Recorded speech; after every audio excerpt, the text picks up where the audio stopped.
নমস্কার। এখন আমি নিউমোলজিতে ভালোবাসা নিয়ে, প্রেম নিয়ে একটা আলোচনা করব। যে এই ২০২৫-এ কিরম যাবে? যারা কম বয়সী ছেলেমেয়েরা, টিনেজাররা রয়েছে, যারা প্রেম করছে বা ভালোবাসা করছে, অনেকেরই তো দেখা যাচ্ছে যে ব্রেকআপ হচ্ছে প্রতিনিয়ত।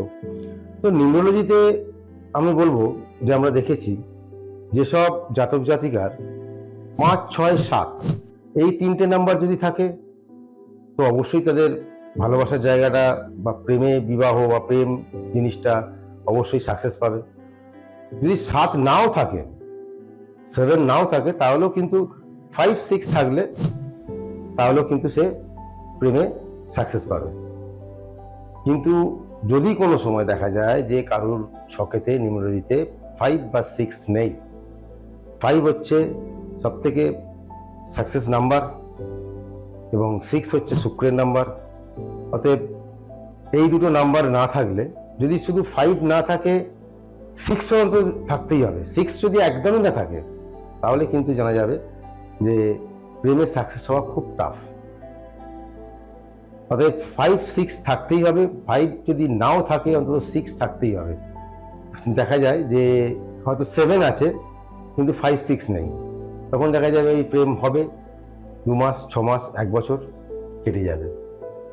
এটা হচ্ছে প্রেমে যাদের ভালোবাসা, যে সাকসেসের ব্যাপারটা, সেটা নিয়ে নাম্বারিংটা আমি বললাম।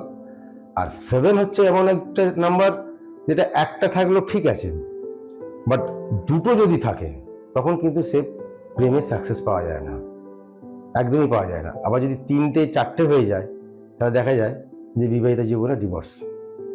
তাই ৭ নাম্বারটা একটা থাকলেও ঠিক আছে, কিন্তু যদি কারোর জন্মছকে নিউমোলজিক্যাল ২টো, ৩টে অধিক থাকে, তাহলে কিন্তু সেখানে দেখা যাবে যে বৈবাহিক জীবন সুখের হলো না, ডিভোর্সে পরিণত হলো। আর যদি দুটো থাকে, তাহলে তার প্রেমে বাধা বা বিয়ে হচ্ছে না।